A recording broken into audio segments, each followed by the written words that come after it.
Nós estamos em Manila, nas Filipinas, na paróquia católica Edsa Shrine.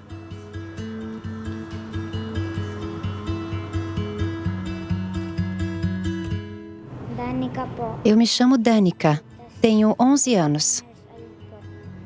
Você sabe o que vai acontecer hoje? Meu batismo e o batismo das crianças que estão comigo. Como você se sente agora? Feliz, Por quê? porque eu vou ter uma madrinha. I exorcise you every unclean spirit in the name of God the Father Almighty, in the name of Jesus Christ, His Son, our Lord, and Church in the power. Ama naming lumikha, di na po kayo't basbasan ang tubig na nakalaan para sa pagbibinyag ng mga hinirang. Ikaw ay binibinyagan ko, isa na ng Ama. A cerimônia de batismo é celebrada pelo padre Mathieu Duché, padre francês da Diocese de Manila. Ele dirige a Fundação Tulay Incabatan TNK, fundada em 1998 por um padre jesuíta.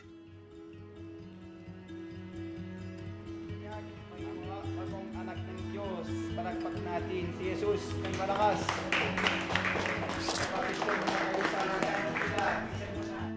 A festa continua em um fast food de um centro comercial próximo. Di ba po mamalas Diyos po?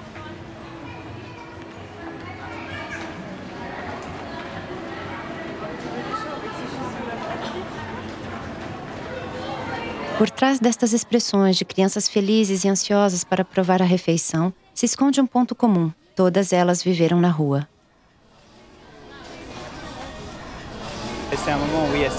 É um momento muito especial para eles.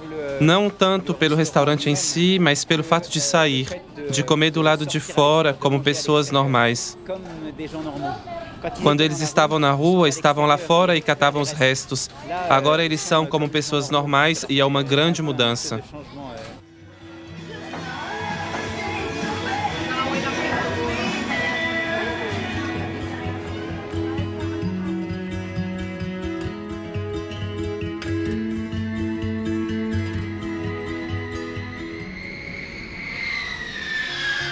Situado no Oceano Pacífico, o arquipélago das Filipinas é um tesouro contornado por praias paradisíacas.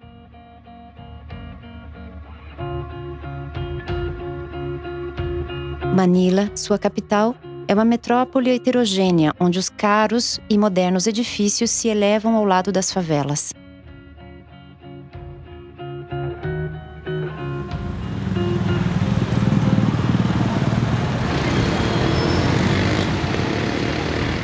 É uma cidade em perpétuo movimento, com a maior densidade populacional do mundo.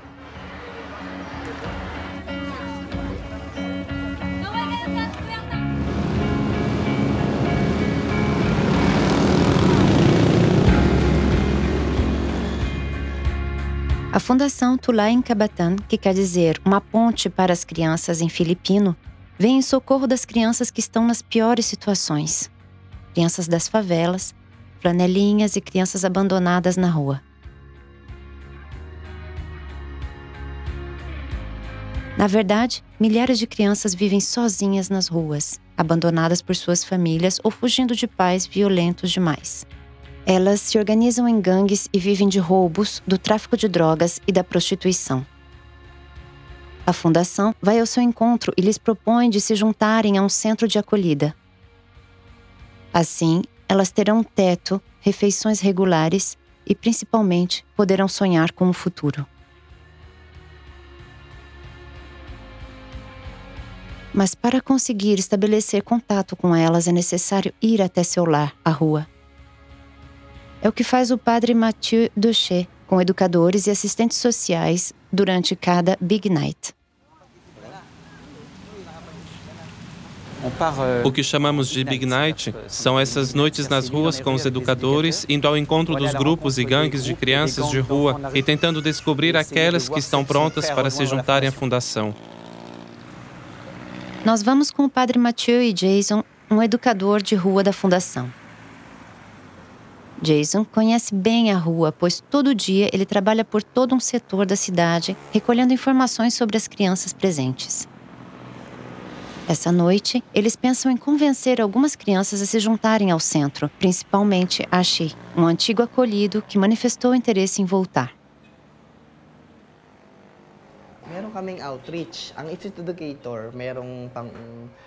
Enquanto educadores de rua, cada um de nós tem um domínio. Nós vamos a diferentes lugares onde conduzimos diferentes atividades religiosas. Às vezes é um pequeno ensinamento, ou então escutamos as crianças e lhes damos algo para comer. Em seguida, falamos com elas sobre seus problemas e consolamos. Quando alguma delas está doente, nós a levamos ao hospital se for realmente necessário.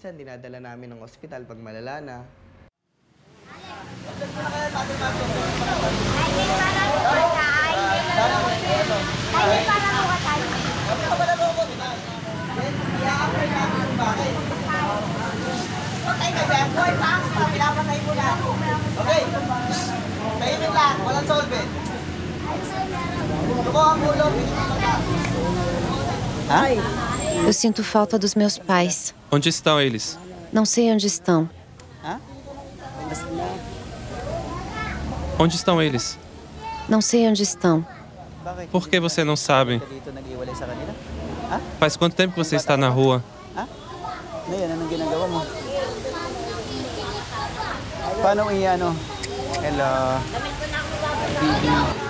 O que você faz para encontrar seus pais? Você sabe que a gente pode encontrar seus pais? Você se lembra do seu nome? Você sabe de onde você vem?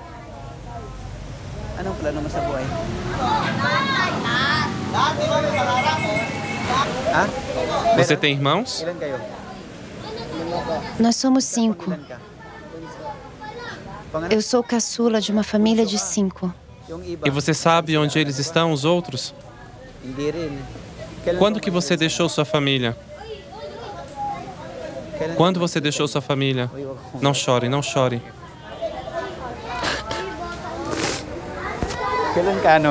Que idade você tinha quando você saiu de casa? Eu tinha 6 anos. Que idade você tinha quando você saiu de casa? 6 anos. 6 anos? Desde então eu não voltei porque eu não sei mais onde eles moram. Havia uma briga na família, então eu parti.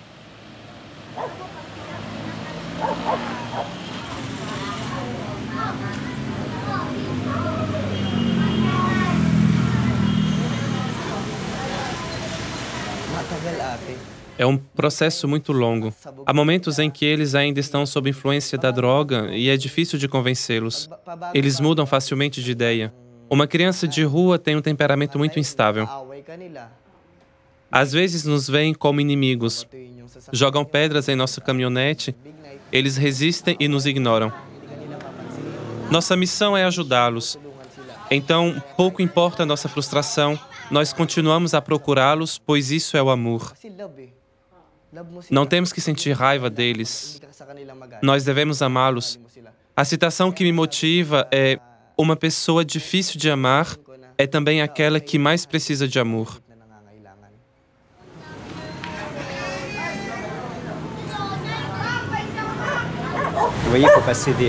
São necessárias horas e horas discutindo com as crianças. Agora há pouco, por exemplo, eu falei com um menino de 12 anos porque recebi a informação por um outro que ele estava sob a influência de um pedófilo que realmente o mantinha. E então o menino me diz: mas ele me dá comida, ele é gentil comigo. E é preciso que eu lhe explique para que pouco a pouco ele possa perceber o perigo que está correndo. E na verdade as crianças sabem muito bem, mas elas têm tão pouca esperança na rua que preferem se colocar sob a influência de alguém que lhes dê a impressão de uma certa segurança, sem realmente se darem conta de que estão se destruindo.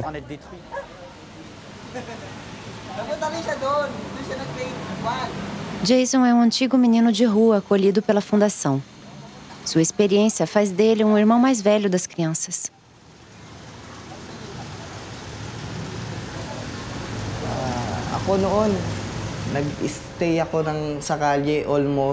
Eu vivi na rua durante quase 7 anos. 7 years. Minha mãe e meu pai eram drogados.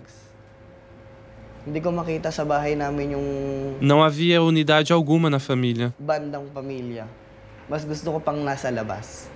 Eles brigavam o tempo todo. Tinuruan ako ng mga kaibigan Eu ko preferi mag-solve. ficar fora da casa até que aprendi com meus amigos a cheirar solventes.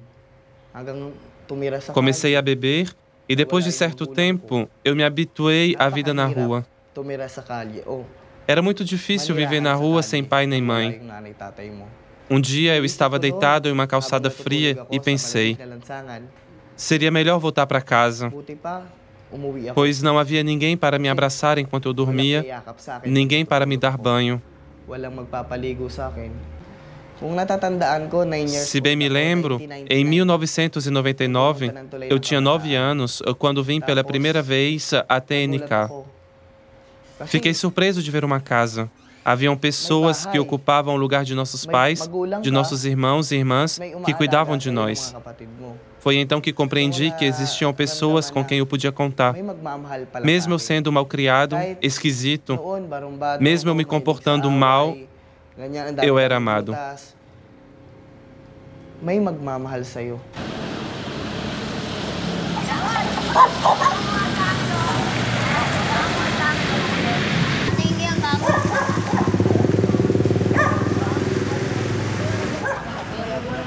Un enfant, si vous lui promettez Uma criança, se você lhe prometer um teto, comida, alguns pertences, ela não vai deixar a rua. Isso não lhe interessa. Uma criança sai da rua a partir do momento em que ela começa a reencontrar a esperança. Ela sai dessa espécie de buraco negro no qual caiu. donc il se rend A compte criança, a partir do momento em que entende que pode amar e ser amada, tem uma espécie de epifania que pode ser extraordinária. déclic qui peut être extraordinaire. Les caïds qu'on Assim, voit- os chefes que encontramos, e são pequenos chefes da rua, eles pegam pesado, são muito duros entre eles, com regras muito difíceis. Depois de certo tempo no centro, eles se tornam crianças de novo, verdadeiras criancinhas. É esse o milagre que vemos em cada criança. Chez chaque enfant, en fait.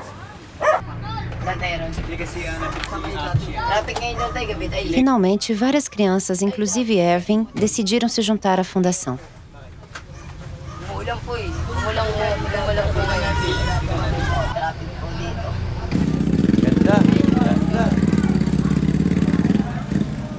A noite termina no mercado de Divisória à procura de Ashi. Ashi é um jovem rapaz que fugiu da fundação aproximadamente 6 meses depois de uma briga. De volta às ruas, ele logo reencontrou seus instintos de sobrevivência. Faz pouco tempo, ele trabalha nesse mercado, carregando as mercadorias. Jason lhe visitou essa noite e, com o padre Mathieu, eles vêm conferir se Ashi concorda em voltar à fundação. Si.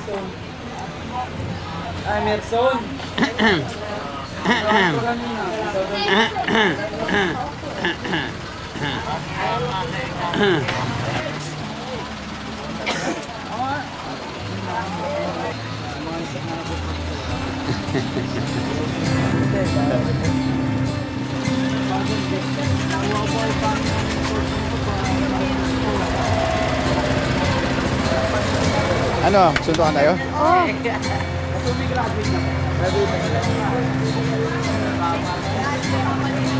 Umayad ka? Ay, ay, ay. Ashi era a primeira meta da noite e ela foi cumprida. Estou realmente feliz que ele volte.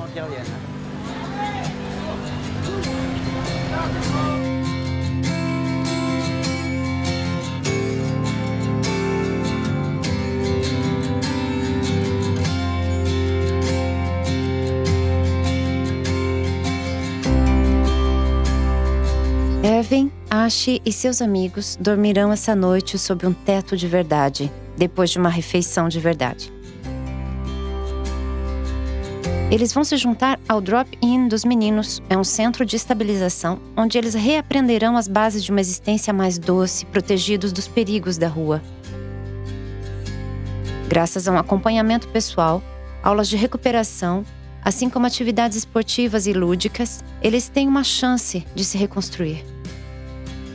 Após esse tempo de adaptação, eles poderão integrar um lar e uma escola normal. No total, 115 filipinos assalariados, educadores e assistentes sociais trabalham na fundação. A agenda dos 24 centros de acolhimento é enriquecida com momentos de oração conjunta.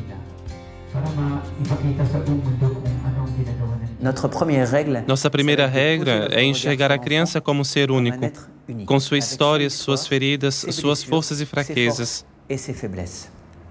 A partir daí, é preciso pouco a pouco fazê-la vencer algumas etapas. A primeira é tirá-la da rua, o que não é tão fácil assim. A rua é como um chamado a uma espécie de falsa liberdade na rua que faz a criança ter sempre vontade de voltar para lá, para se sentir dono da sua própria vida. Depois, a criança teve tantas desilusões na sua história que durante algum tempo ela não acredita que é novamente amada, que lhe damos esse espaço para amar e ser amada. Ela vai pensar que é uma ilusão, vai nos testar para ver se a amamos de verdade.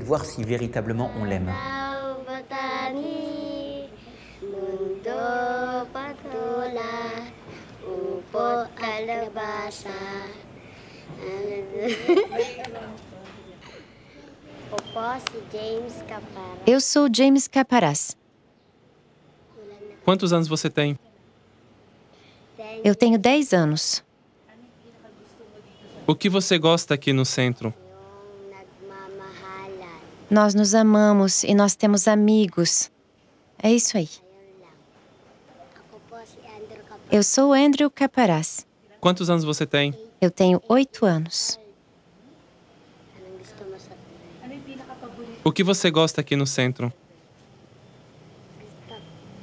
Eu gosto de abraçar bem apertado o meu irmão mais velho e nós estaremos sempre juntos.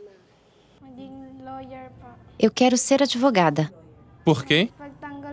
Para defender o que é certo. Por quê? Quem precisa? Porque há muitas crianças que são maltratadas, que precisam ser defendidas. Porque não é justo, apesar de sua juventude. Elas não devem ser maltratadas, abusadas.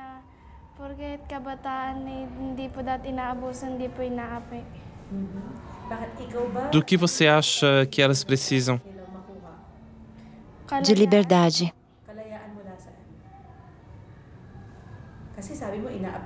Essa liberdade é de onde? Uma criança como você precisa de quê? Uma criança como eu deveria ter uma educação, ter uma boa vida, que não seja perdida. Ela deve ter uma família completa, uma casa, comer bem e ter roupas decentes. Maayos na tirahan po sila, maayos na kumakain sila, yung maayos din po na pananamit.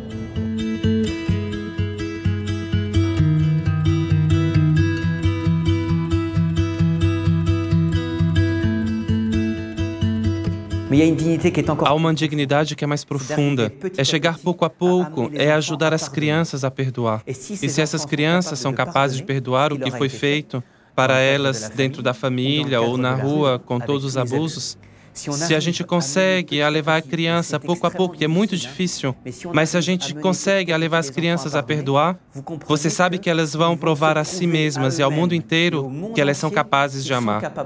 Ou seja, elas vão dizer ao mundo que o que lhes disseram, que elas são bons objetos para ser jogado fora, que elas não são capazes nem de amar nem de ser amada, que isso é mentira. Quando a criança é capaz de perdoar, é capaz de dizer, eu gostaria e eu posso ser amado. Esta é a maior vitória. Quando Franchelle chegou à TNK, ela era analfabeta. Hoje, ela está prestes a obter um diploma para conseguir um objetivo que ela se propôs. Nós estávamos na rua, porque éramos muitos para que os meus pais pudessem pagar uma escola. Além disso, minha mãe nunca acreditou nas virtudes da educação. Eu fiz uma promessa para ajudar todos eles, quando eu me formar e for um benfeitor da TNK.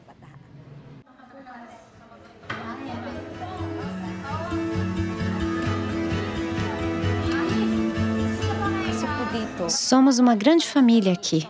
Discutimos como irmãos de qualquer família normal. Mas também é o lugar onde eu experimentei o companheirismo e o amor de uma família. Mesmo que nossas relações não sejam de sangue, todo mundo está pronto para se dar pelo outro quando necessário. Paolo e Maria são casados. Eles têm um filho de 1 ano, Justin James. Eles se conheceram na TNK. Paolo agora é um empregado da fundação como motorista.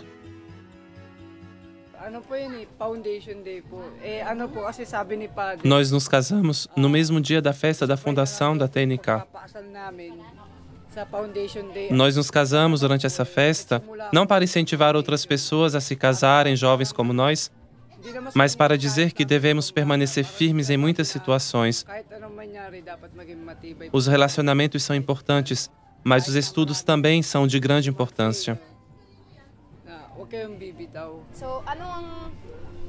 Hoje, quais são seus planos para o seu filho Justin James? Nós queremos que ele nunca perca a esperança. Não abandonar até que ele seja capaz de fazer as coisas.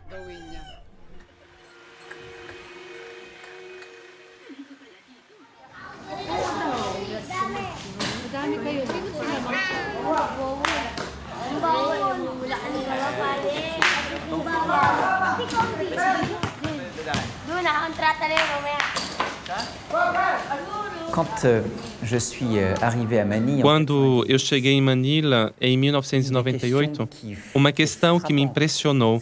Essas crianças estão em pobreza material e impressionante miséria moral. Eles têm todas as desgraças que caem em seu rosto e expressam de uma maneira surpreendente uma alegria perfeitamente autêntica.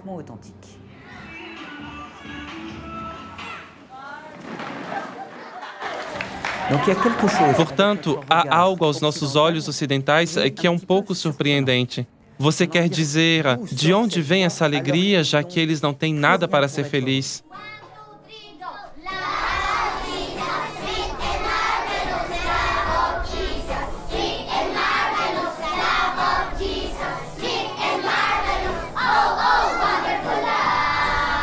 Tentando aprofundar, conversando com as crianças, tentando entender sua história, eu vi, de alguma forma, 3 diferentes níveis de alegria. O primeiro nível, que nós todos experimentamos, é uma alegria que é muito física, muito sensível.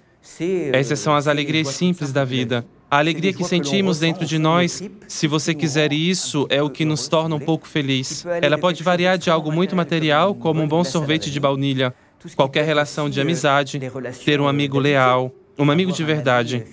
É uma alegria que é valiosa e não cuspimos nela. É perfeitamente legítima, mas é uma alegria que é perfeitamente horizontal. Primeiro nível da alegria.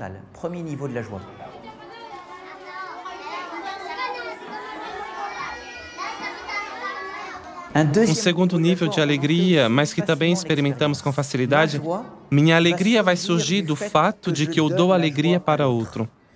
É a experiência que fazem todos os voluntários que vêm para passar muito ou pouco tempo ao serviço de uma obra de caridade e que percebem que recebemos mais do que damos.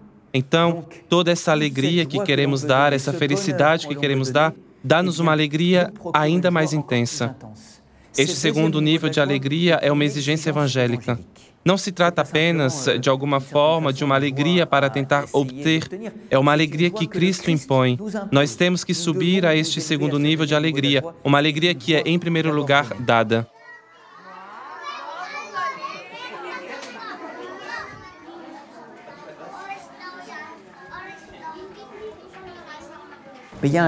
Mas há um terceiro nível de alegria, que é ainda mais surpreendente. É uma alegria que nos convida a ser profundamente unidos a Cristo.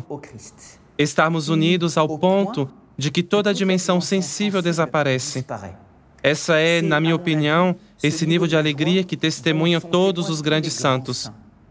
Santa Teresinha do Menino Jesus, São João da Cruz, Santa Teresa de Ávila, a bem-aventurada Madre Teresa, nos falam dessa alegria que, de alguma forma, ignora toda a dimensão sensível para se unir ao Cristo, mesmo no sofrimento. E é isso que é incrível, é que a pessoa vai estar unida ao Cristo, mesmo no sofrimento, ao ponto que, compartilhando o sofrimento do Cristo intimamente, ela também compartilhará sua alegria, porque Cristo é fonte de alegria. Kayamanan sa bulsa o kayamanan sa puso? Kayamanan sa bulsa o kayamanan sa puso? O madali lang yan, ano yung pinaka-importante? Para ilustrar o terceiro nível de alegria, para mim, o mais belo exemplo que eu tenho no coração é o nosso jovem Darwin. Uma criança sofrendo de miopatia Duchenne, ou seja, seus músculos gradualmente morreram. E ele morreu em setembro de 2012. Darwin é uma criança que experimentou uma peregrinação espiritual incrível na Terra.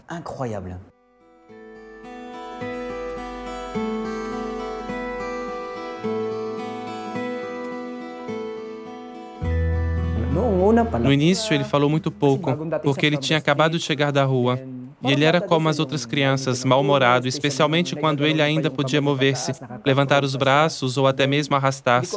Então, eu não me lembro quando ele teve uma súbita explosão de fé e eu o ouvi dizer: "Papai, eu tenho uma missão na vida."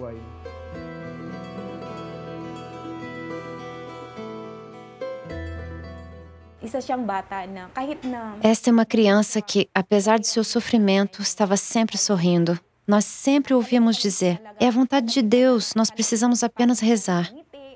Em sua condição, ele teria perdido toda a esperança, não é? Ele deveria. Mas ele não era triste.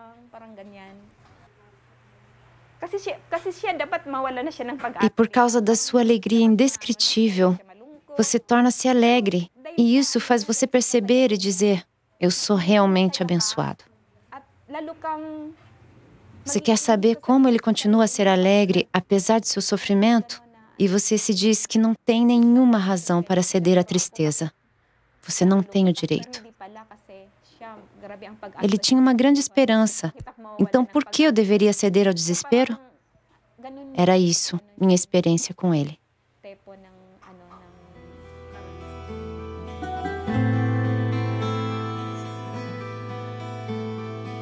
O que é difícil para você? Você me pergunta o que é difícil para mim? Não poder andar. Eduardo, ele recuperou o uso das pernas, mas eu fiquei feliz por ele, porque ele é o meu amigo. Hoje, para mim, é uma missão. Uma missão? Explica, que missão? Uma missão para eu aprender a conhecê-lo e para que eu saiba confiar nele, que eu tenha fé nele.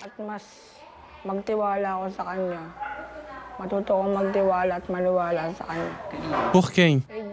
Em Deus, em Jesus.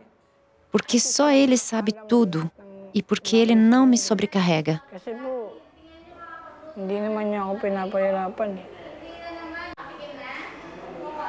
É Ele que é mestre. E é isso que eu preciso fazer enquanto eu ainda puder.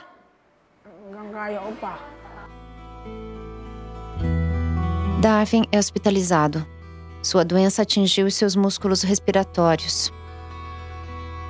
Ele vive seus últimos 3 dias associado à paixão de Cristo. Na quinta-feira, ele está imerso em grande aflição e viveu uma intensa batalha espiritual durante o dia todo.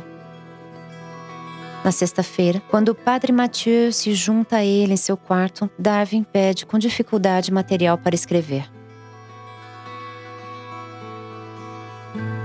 Foram as últimas palavras de Darwin. Ele me escreveu 2 coisas em um pequeno papel. A primeira coisa: "Muito obrigado, padre."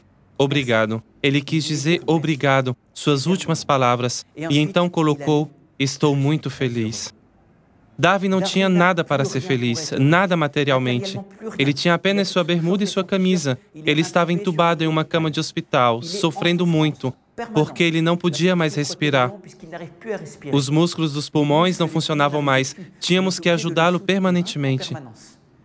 Ele não tinha nada para ser feliz e esta é a sua última palavra para dizer: Padre, eu estou muito feliz. Sábado de aleluia. Darwin tinha plena consciência, mas ele não disse uma palavra. Ele não escreveu uma palavra. Ele entra no grande silêncio. Darwin se foi na madrugada de domingo de Páscoa. Ele estava tão unido ao Cristo em seu sofrimento, ao ponto que ele reproduziu de alguma forma a Semana Santa em uma forma incrível. De fato, o seu testamento espiritual é a alegria.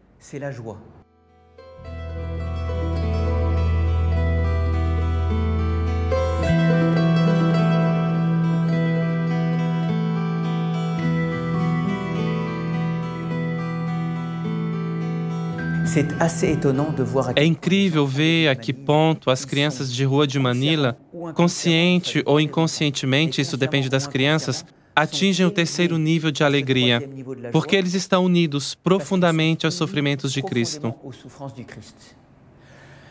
Isso responde à minha pergunta. Quando eu fiquei surpreso ao ver as crianças que podem estar unidas aos sofrimentos de Cristo e, ao mesmo tempo, unidas na alegria de Cristo, assim vemos que ambos são um. Este é o terceiro nível de alegria. E é por isso que estamos sempre imersos entre os mais pobres dos pobres nessa torrente de alegria inexplicável, que talvez se explique por este terceiro nível de alegria, essa união com Cristo. O terceiro nível de alegria é então um nível no qual somos levantados pela graça. É necessário abrir seu coração.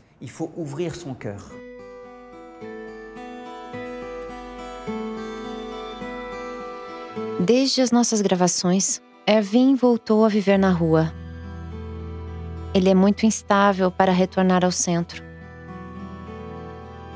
Ashi continua a viver em drop-in e se estabiliza gradualmente. Os 115 funcionários da TNK ajudam cerca de 1.300 crianças em Manila.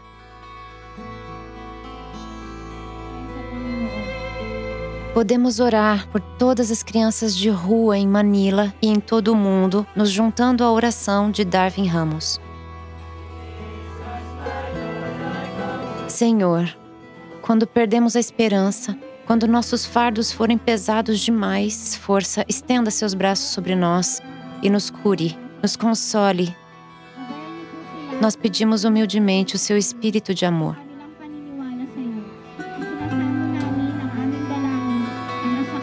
A palavra do mês está no Evangelho de João, capítulo 16, versículo 22. Agora vocês também estão angustiados, mas, quando vocês tornarem a me ver, vocês ficarão alegres, e essa alegria ninguém tirará de vocês.